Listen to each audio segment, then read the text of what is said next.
Assalamualaikum warahmatullahi wabarakatuh. Pada kesempatan kali ini kita akan melakukan praktikum uji bahan makanan. Tujuan dari praktikum ini adalah untuk mengetahui beberapa kandungan zat makanan pada bahan makanan. Oke, kita langsung mulai saja ya, dan kalian perhatikan dengan baik.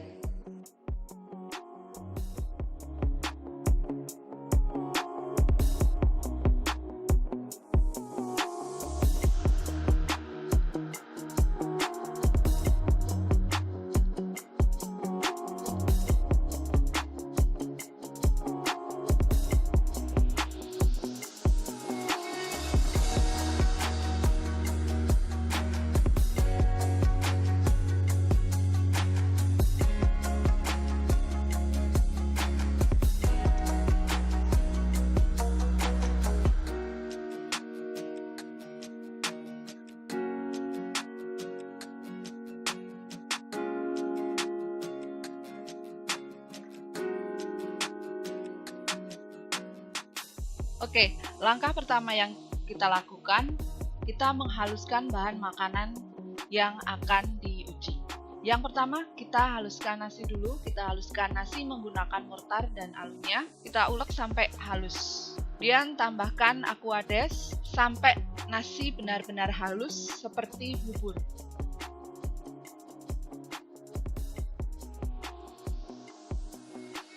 Kita lakukan hal yang sama juga dengan pisang. Kemudian tambah juga dengan aquades, haluskan sampai menjadi seperti bubur pisang. Untuk telur, kita hanya menggunakan putih telurnya saja. Jadi kita pisahkan putih telur dari kuning telur. Untuk jeruk, kita ambil airnya saja, kita peras sampai didapatkan air jeruk. Langkah selanjutnya, kita masukkan masing-masing bahan yang telah kita haluskan pada pelat tetes. 3 untuk nasi. Kemudian 3 untuk pisang.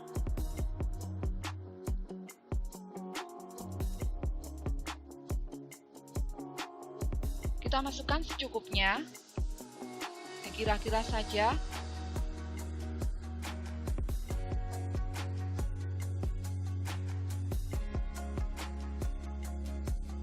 Begitu juga untuk telur. Untuk telur kita juga masing-masing meletakkan di pipet pelat tetes.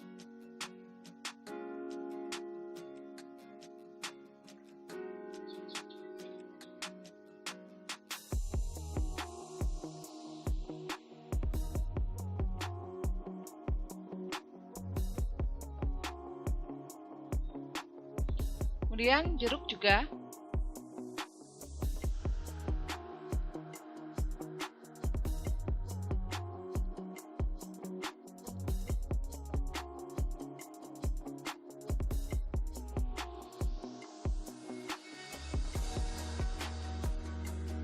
Untuk uji lugol, kita teteskan 3 tetes lugol pada masing-masing bahan.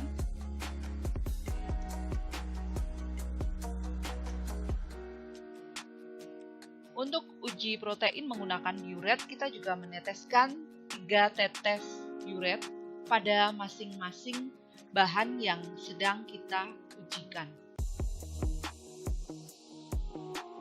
Yang ketiga, uji vitamin menggunakan iodin, kita juga meneteskan 3 tetes iodin pada nasi, pada pisang,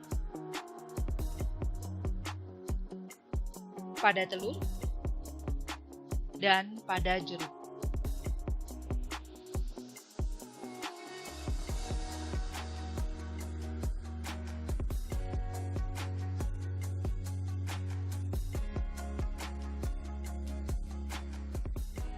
Ini adalah hasil percobaan yang telah dilakukan.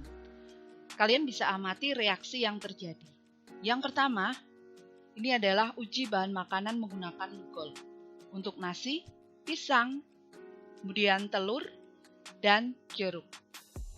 Zat makanan yang mengandung amilum atau karbohidrat menunjukkan warna biru kehitaman. Kemudian, uji yang kedua adalah uji protein menggunakan biuret. Pada nasi, pada pisang, pada telur, pada jeruk. Zat makanan yang mengandung protein melihatkan warna ungu tua. Kemudian, untuk uji yang ketiga, ini adalah uji vitamin C menggunakan iodin. Pada nasi, kemudian pada pisang, pada telur, dan pada jeruk. Zat makanan yang mengandung vitamin C menunjukkan perubahan warna menjadi putih transparan. Kalian bisa amati bagaimana perubahan atau reaksi yang terjadi pada uji makanan ini. Dan kalian juga bisa menentukan zat makanan mana yang mengandung glukosa tinggi, karbohidrat tinggi, maupun vitamin C yang tinggi. Untuk uji glukosa, kita masukkan masing-masing bahan ke dalam tabung reaksi. Kita masukkan kira-kira sekitar 2 mili ke dalam tabung reaksi.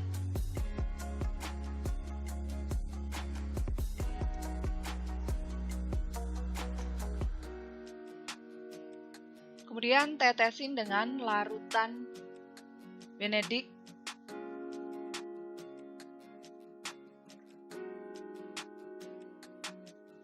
Larutan yang telah diberi Benedict tadi, kemudian kita panaskan di atas bunsen, di mana airnya telah kita panaskan terlebih dahulu. Lalu kita tunggu beberapa saat.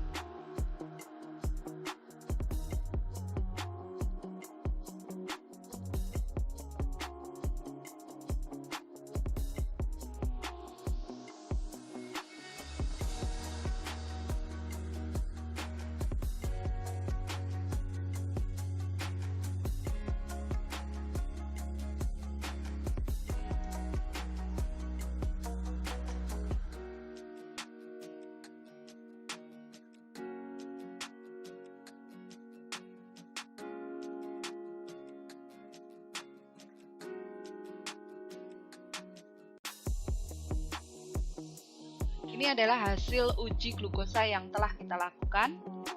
Kalian bisa melihat perbandingan sebelum dan sesudah. Uji glukosa yang kita lakukan ini, reaksi positif atau bahan yang mengandung glukosa itu menunjukkan warna merah bata. Uji yang terakhir, ini adalah uji lemak.